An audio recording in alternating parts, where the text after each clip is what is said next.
என் குருநாதர் எழுத்து சித்தர் பாலகுமார் சார் அவர்களை மனதார வணங்கிவிட்டு உங்களுடன் பேசத் தொடங்குகிறேன். நிம்மதி இல்லைங்க, சந்தோஷம் இல்லைங்க. நிம்மதி இல்லாட்டினா சந்தோஷம் எங்கே இருக்கும்? நிம்மதியே ஒருத்தன் இல்லை, அதே ஒருத்தன் உட்காந்துருக்கான். அவன்கிட்ட போய் மாப்பிள்ள நீ இது கேட்டில, இந்த மாப்பிள்ள இது எங்க பீட்சா இருந்தா அப்படின்னாக்க பீட்சா வாழ்க்கையே வெறுத்து போயிடும் அப்படின்னு உலகத்தையே இழந்துட்ட மாதிரி அவன் ஃபீல் பண்ணுவான். கவனிச்சிருக்கீங்களா நீங்கள்? ஒரு சின்ன விஷயமா தான் இருக்கும். அந்த சின்ன விஷயம் சிவசங்கரின் எழுத்தாளர் ஒரு தலைப்பு, சின்ன நூல் கண்டா நம்மை சிறைப்படுத்துவது அப்படின்னு ஒரு தலைப்பில் எழுதியிருப்பாங்க. அந்த தலைப்பு எனக்கு ரொம்ப பிடிச்சிருந்தது. ஒரு சின்ன நூல் கண்டா நம்மை சிறைப்படுத்துவது அப்படின்னு. ஆனால் இந்த மாதிரியான சின்ன சின்ன நூல்கண்டுகள் மாதிரியான விஷயங்கள் தான் நம்ம சிறைப்படுத்திக்கிட்டே இருக்கு, நம்ம இம்சை பண்ணிக்கிட்டே இருக்கு. நம்ம அதிலேருந்து நம்ம வரவே மாட்டேங்கிறோம். பூவிலங்கு அப்படின்னு ஒரு படம் வச்சு பாருங்களேன். பூவிலங்கு, அந்த பூவிலங்குங்கிறது காதலன் காதலி காதலனுக்கு அந்த பூவிலங்கை போட்டு இனிமேல் யாரையும் அடிக்கக்கூடாது அப்படின்னு சொல்கிற மாதிரி இருக்கும். அதே போல தான் நீங்கள் யானையை பார்த்தீங்கன்னாக்க எவ்வளோ பிரம்மாண்டமான யானைங்கிறத பார்த்தாலே நமக்கு பார்க்கணும்னு ஆசையும் இருக்கும், அதே சமயத்தில் பக்கத்தில் போகிறதுக்கு பயமும் இருக்கும் இல்லையா? அந்த யானையை பார்த்தீங்கன்னாக்க அந்த சங்கிலியை அவுத்துருப்பான், பாகன் சங்கிலியை அவுத்துருப்பான். ஆனால் யானை என்ன நினச்சிட்டே இருக்குமா, நம்மளை சங்கிலியால் பாகன் கட்டி போட்டிருக்கான் அப்படின்னு சொல்லிட்டு அந்த இடத்த விட்டே நகரமாக அப்படியே இருக்கும். அது மாதிரி தாங்க சின்ன சின்ன விஷயங்களால் நாம் டென்ஷன் ஆகிட்டே இருக்கணும். டென்ஷன், குழப்பம், தவிப்பு, வீடு வாங்கணும்னு ஆசைங்க அப்படியா? ஏன்னா எங்கள் அண்ணன் வாங்கிட்டான். உங்கள் அண்ணனுடைய சூழ்நிலை என்ன, உங்கள் அண்ணனுடைய சம்பாத்தியம் என்ன, நீ வீடு வாங்கணும்னு நினச்சி வருத்தப்படுறதுலாம் என்ன இருக்குது அப்படின்னு சொல்லிட்டுலாம் கேட்போம். ஆனால் வீடு வாங்கணும்னு ஆசை இருக்கணும், நல்ல விஷயந்தான். கிட்டத்தட்ட 30-35 வருஷத்துக்கு முன்னாடியே எல்ஐசி விளம்பரம்னு நினைக்கிறேன், எனக்கு சின்ன வயசில் நான் பார்த்தேன் தூர்தர்ஷனில். அது டிங் டிங் டிங் டிங்னு ஒரு குருவி போய் ஒரு மரத்தில் போய் ஒரு குச்சியை போய் கொண்டு வந்து வைக்கும், திரும்ப போய் வைக்கும், அழகான கூடாயிடும். டக்குன்னு அந்த குருவி அதுக்குள்ளார உட்காந்துருக்கும் 2-3 குருவிலாம் தலை இது போடுவாங்க. ஒரு குருவியே கூடு கட்டும் போது நாம் ஏன் வீடு கட்டக்கூடாது அப்படின்னு வரும். எனக்கு ரொம்ப பிடிச்ச அந்த விளம்பரம் ரொம்ப அழகாக இருக்குது பாருங்களேன். நம்மளுடைய வீடு வாங்குகிற ஆசையை ரொம்ப அழகாக அது சொன்ன விஷயமா நான் பார்த்தேன். சின்ன வயசில் நல்லா இருந்துச்சு. ஆனால் வீடு வாங்குறதுங்கிறது லேசுப்பட்ட காரியம் இல்லைங்க. அதுவும் சார் நீங்கள் 30% போட்டிங்கன்னா போதும் சார், 70% நாங்கள் லோன் கொடுத்துருவோம் சார்னா. அப்படியே உல்ட்டாவாக மாற்றிக்கங்க. இந்த சாப்பிட்டு உடம்பெல்லாம் பெருத்து போனவங்களுக்கு சொல்லுவாங்க, சார் நீங்கள் கொஞ்சம் சாப்பாட்டில் கவனம் செலுத்தணும். என்ன செய்யணும்? திருப்பி சாப்பிடுங்க. திருப்பினா ஒரு இலையில என்ன செய்வோம், நம்ம கைக்கு பக்கத்தில் அரிசியில் சாதம் இருக்கும், அந்த ஆப்போசிட் சைடில் காய்கறிகள்லாம் கூட்டு பொரியல்லாம் இருக்கும் இல்லையா? அப்படியே திருப்பிடுங்க. கூட்டு பொரியலுக்கெல்லாம் முக்கியத்துவம் கொடுத்து சாப்பிடுங்க, சாதத்தை கம்மி பண்ணிடுங்க அப்படின்னு ஜாலியாக ஒரு வார்த்தை சொல்லுவாங்க. அது மாதிரி தாங்க இந்த விஷயத்தையும். 70% வங்கி தருதா, 30% நம்ம தந்தால் போதுமா? அப்படியே உள்ட்டா வாங்கிடுங்க. 70% நம்ம கொடுத்துடணும், 30% பேங்க்லேருந்து லோன் வாங்கணும்னு நினச்சிங்கன்னா இங்கே இஎம்ஐங்கிற விஷயத்துலேருந்து அந்த டென்ஷன்லேருந்து நிறைய பேர் தப்பிக்கலாம். முன்னாடிலாம் பார்த்தீங்கன்னாக்க ஒரு உத்தியோகத்தில் எங்கே வேலைக்கு போகிறீங்க? டிவிஎஸில். ஓ பெரிய கம்பெனியா, விட்டுறாத, பிரமாதமான கம்பெனி அப்படின்னு சொல்லுவாங்க. இன்றைக்கி ஒரு பையன்கிட்ட போய் ஜனவரி மாதம் கேட்டிங்கனாக்க அவன் விப்ரோன்றான்.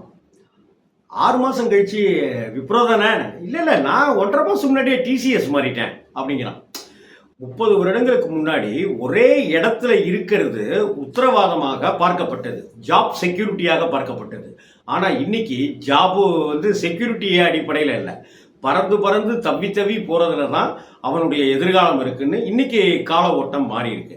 அதனால் வீடு அப்படிங்கிற விஷயமா இருக்கட்டும், அல்லது வேற சொந்த ஊரில் நம்ம இடம் வாங்கணுங்க, வீடு கட்டணுங்க, சொந்த ஊரில் கட்டிட்டு செட்டில் ஆகணுங்க, இப்படி எந்த விஷயமா இருக்கட்டும். ஆனால் வீடுங்கிறது தாங்க இந்த உலகத்தில் இருக்கிற எல்லோருக்குமான மிக முக்கியமான கணக்கு. நீங்கள் மெட்ராஸில் நீங்கள் திருச்சியில் இருந்தோ, திருவண்ணாமலையில் இருந்தோ, திருநெல்வேலியில் இருந்தோ, தூத்துக்குடியில் இருந்தோ, மாயவரத்தில் இருந்தோ, செம்பனார் கோவிலில் இருந்தோ நீங்கள் சென்னைக்கு வேலைக்கு வந்துட்டீங்கன்னு வைங்களேன், உங்கள் சொந்தக்காரங்க பார்த்து கேட்குற முதல் கேள்வி, கல்யாண காட்சியில் கேட்குற கேள்வி, அப்புறம் சென்னை தானே? ஆமாம். எங்கே சென்னையில்? அப்படின்னு ஏதோ ஒரு ஏரியா சொல்லுவோம். வீடு சொந்த வீடு தானே? இல்லை, இன்னும் வாங்கலை. இன்னும் வாங்கலையா? நம்மளை ஏதோ ஒரு தேச விரோத செயல் செஞ்சிட்டது மாதிரி இன்னுமா வீடு வாங்கல? டக்குன்னு வாங்கி போடுப்பா, எங்க பார்த்தாலும் விலை ஏறிட்டே இருக்கு அப்படின்னு சொல்லி நம்மளை ஒரு குற்றவாளி மாதிரி ஆக்கிடுவாங்க. ஆக எல்லோருக்குமான ஆசை வீடு வாங்குறது. என் புள்ள வீடு வாங்கிட்டான் அப்படின்னு சொல்றதுல பெற்றவங்களுக்கு ஒரு சந்தோஷம். பார்த்தீங்களா, அவங்க பையன் வீடு வாங்கிட்டானோ, நம்ம பையன் பாருங்க மக்கு மாதிரி இருக்கான் அப்படின்னு சொல்றது, இதெல்லாம் ஒப்பீடுகள். படிக்கிற காலத்தில் அவனெல்லாம் படிக்கிறான், நீ ஏன் சரியாக படிக்கலைங்கிறதும், வேலைக்கு போன பிற்பாடு அவன் 80,000 ரூபா வாங்குறான், நீ ஏன் 50,000 ரூபா வாங்குறங்கிறதுமான ஒரு கணக்கீடுகள் இருந்துக்கிட்டே இருக்கிற ஒரு உலகம் தானுங்களே இது. சரி, சொந்த வீடு அப்படிங்கிற விஷயம் வாங்குவதற்கு நீங்கள் முதல்ல என்ன செய்யணும்? 2 பரிகாரங்களை சொல்கிறேன், தயவு செய்து அதை செய்யும். 1, உங்கள் குலதெய்வத்தை எப்போ தரிசனம், அந்த குலதெய்வ தரிசனத்தை முதல்ல போய் பண்ணிடுங்க. வீடு வாங்கணும் வீடு வாங்கணும் வீடு வாங்கணும் அப்படின்னு சொல்லி குலசாமிகிட்ட போய் வீடு எனக்கு கொடு வீடு எனக்கு கொடு அப்படின்னு பிரார்த்தனை பண்ணுங்க. உங்கள் சொந்த ஊர், அந்த உங்களுடைய குலசாமி சொந்த ஊரை தாண்டி வேற எங்கேயாவது ஒரு ஊரில் இருக்கலாம். ஆனால் நீங்கள் பிறந்து வளர்ந்த ஊர்னு ஒன்று இருக்கும். அந்த ஊரில் நீங்கள் படிச்சிருப்பீங்க, விளையாண்டுருப்பீங்க, கில்லித்தாண்டு விளையாண்டுருப்பீங்க, கண்ணாமூச்சி விளையாண்டுருப்பீங்க. அந்த ஊர் இருக்குல்ல, நீங்கள் படித்து வளர்ந்த ஊர் இருக்குல்ல, அப்பா அந்த பூர்வீகத்திலேருந்து குடிபெயர்ந்திருப்பார்ல, அந்த ஊரில் எங்கேயாவது ஒரு இடத்துல உங்கள் பகுதியில், நீங்கள் இருந்த வீட்டினுடைய பகுதியில், நீங்கள் இப்போ சென்னையில் இருக்கலாம், ஹைதராபாத்தில் இருக்கலாம், எங்கே வேணாலும் இருக்கலாம், அந்த மண் கொஞ்சோண்டு எடுத்து பேப்பரில் மடிச்சுக்கணும். அதுக்கப்புறமா குலசாமிகிட்ட போகும். அந்த குலசாமிகிட்ட அந்த மண்ணை வச்சு வேண்டிக்கணும். இந்த மண்ணில் பிறந்து வளர்ந்து இன்னைக்கு வேற ஏதோ ஒரு மண்ணில் நான் வாழ்ந்துட்டுருக்கேன், சென்னையில் வாழ்ந்துட்டுருக்கிறேன், பெருநகரத்தில் வாழ்ந்துட்டுருக்கிறேன், இந்த மண்ணை எடுத்துக்கிட்டு போகிறேன், எனக்கு வீடு, எனக்கு ஒரு பூமி கொடு, எனக்கு ஒரு மனக்கும் அப்படின்னு குடும்பத்தோடு போகும். உங்கள் குடும்பத்தில் 5 பேர் இருக்கீங்களா, 5 பேரும் போகும். 6 பேர் இருக்கீங்களா, 6 பேரும் போகும். படத்துக்கு நான் வரலப்பா, நீங்கள் மட்டும் படத்துக்கு போயிட்டு வாங்க அப்படின்னு சொல்லிட்டு தனியாக படத்துக்கு போகிறோம்ல, அப்படி படத்துக்கு போகிற மாதிரியான விஷயம் கோவில் கிடையாது. அதுவும் குலசாமி கோயில் அப்படி கிடையாது. குலசாமி கோயில் எனக்கு மட்டுமா குலசாமி? எனக்கு இஷ்ட தெய்வம் முருகனாக இருக்கலாம், என் மனைவிக்கு இஷ்ட தெய்வம் பெருமாளாக இருக்கலாம். அதனால் முருகனை நான் மட்டும் போய் பார்த்துட்டு வரேன், நீ பெருமாளை போய் பார்த்துக்க அப்படின்ட்டுலாம் சொல்லிக்கலாம். ஆனால் குலசாமிங்கிறது எனக்கு குலசாமி, என் பொண்டாட்டிக்கு குலசாமி, என் மூத்த பையனுக்கு, என் 2வது பையனுக்கு, என் மூத்த பொண்ணுக்கு, என் 2வது பொண்ணுக்கு, ஒருவேளை என் பொண்ணுக்கு என் கல்யாணம் ஆயிடுச்சுனாக்கா அந்த மாப்பிள்ளைக்கு வீட்டோட அந்த குலசாமி மாறிடும் என் பொண்ணுக்கு. ஆனால் என் பையனுக்கு ஒரு கல்யாணமாகி மருமக வந்தானா அவளுக்கும் குலசாமி இதுதான். பேரை வந்திருக்கானா அவனுக்கும் குலசாமி. அதனால் குடும்பத்தில் எத்தனை பேர் இருக்கீங்களோ அத்தனை பேர் போய் நில்லுங்க, கொஞ்சோண்டு மண் எடுத்துக்கங்க. குலசாமிகிட்ட இந்த மண்ணிலேருந்து நான் பிறந்து வளர்ந்துருக்கையா, இதே போல் நான் இன்னைக்கு வாழ்ந்துட்டுருக்கிற அந்த நகரத்தில் சம்பாத்தியத்துக்காக நான் அங்கே போயிருக்கேன்யா, அங்கே எனக்கு ஒரு வீடு வாங்கி அதை நீ தான் தரணும் அப்படின்னு சாமிகிட்ட பாதத்தில் வச்சு வேண்டிக்கிட்டு வீட்டுக்கு மஞ்சள் துணி எடுத்து ஒரு வாயை முடிச்சுக்கோங்க.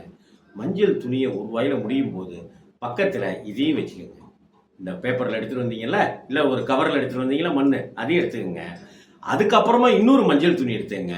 அந்த மஞ்சள் துணியில் முடிந்து வைத்த மஞ்சள் துணி ₹1 இருக்குல்லையா, அதையும் இந்த மண்ணையும் மொத்தமாக அந்த மஞ்சள் துணியில் போட்டு பூஜை ரூமில் வச்சுருங்க. நீங்கள் எப்பெல்லாம் சாமி கும்பிட்றீங்களோ அப்பெல்லாம் அதுக்கும் சாமி, அதையும் சாமியாக நினச்சி கும்பிடுங்க. மண் சாமி இல்லையா? மண்ணுங்கிறது சாதாரண விஷயம் நினச்சிட்டு இருக்கீங்களா? இந்த மண் போல் ஒரு முக்கியமான நமக்கு கனெக்ட் ஆகிற இடம் எதுவுமே கிடையாதுங்க. நாம் வாடகை வீட்டில் இருந்தாலும் நம்ம ஒரு மண்ணுக்கு மேலே தான் உட்காந்துருக்குறோம், சொந்த வீடாக இருந்தாலும் மண்ணுக்கு மேலே தான் இருக்கிறோம், நடக்கிறோம், ஓடுறோம், பஸ்ஸில் ட்ராவல் பண்ணுறோம், ரயிலில் ட்ராவல் பண்ணுறோம், எல்லாமே இப்படி தான். அப்போ பிளேன் என்னங்க பிளேன், அதுவும் கூட மண்ணிலிருந்து தானே புறப்படுது, தரையிலிருந்து தானே புறப்படுது இல்லையா? அப்படிப்பட்ட ஒரு சூழ்நிலையில் நீங்கள் உங்கள் ஊருக்கு சென்று, சொந்த ஊருக்கு சென்று கொஞ்சோண்டு மண், அதுக்காக ஒரு மூட்டை மண் எடுத்துட்டு வந்துடாதீங்க, கொஞ்சோண்டு மண், அதை ஒரு பேப்பரில் வச்சு குலசாமி கோயில் பாதத்தில் வச்சு சாமி கொடுங்க அப்படின்னீங்கனாக்கா அங்கே இருக்கிற தம்பி குருக்கள் தம்பியோ, பூசாரி தம்பியோ பண்ணி தருவாங்க. பூசாரி அண்ணன் பண்ணி தருவாரு. வாங்கிட்டு வந்து வீட்ல வச்சு சாமி கும்பிடுங்க. எப்பல்லாம் நீங்க சாம்பிராணி போடுறீங்களோ, அப்பல்லாம் அங்க அங்க அந்த மஞ்சள் துணிக்கும் சாம்பிராணி போடுங்க. அந்த மஞ்சள் துணிக்கு சாம்பிராணி போடணும்னு நான் சொல்ல வரல. நீங்க சாம்பிராணி போடும்போது மஞ்சள் துணிக்கும் சேர்த்து போடுங்க. கண்டிப்பா கூடிய விரைவில் நீங்க வீடு, மனை வாங்குவீங்க. ஒருவேள வீடு கட்டி பாதியிலேயே நிக்குதுங்க. அல்லது இடம் வாங்குனதுல சிக்கலா போயிடுச்சுங்க. எங்ககிட்டயும் பத்திரம் இருக்கு. இன்னொருத்தவங்ககிட்டயும் பத்திரம் இருக்கு. ஆ இடம் வாங்குறதுலேருந்து பார்த்தாக்கா, அந்த இடத்த வாங்குனதுலேருந்து எப்ப பார்த்தாலும் வீட்ல பணம் தங்கவே மாட்டேங்குதுங்க. அப்படின்னு பல பிரச்சனைகள் இருக்குனாக்க, நீங்க தாராளமா என்னை தொடர்பு கொள்ளலாம். அதற்குண்டான பரிகாரங்கள, விஷயங்கள நான் உங்கள்ட்ட பேசுறதுக்கு தயாரா இருக்கேன். வணக்கம்.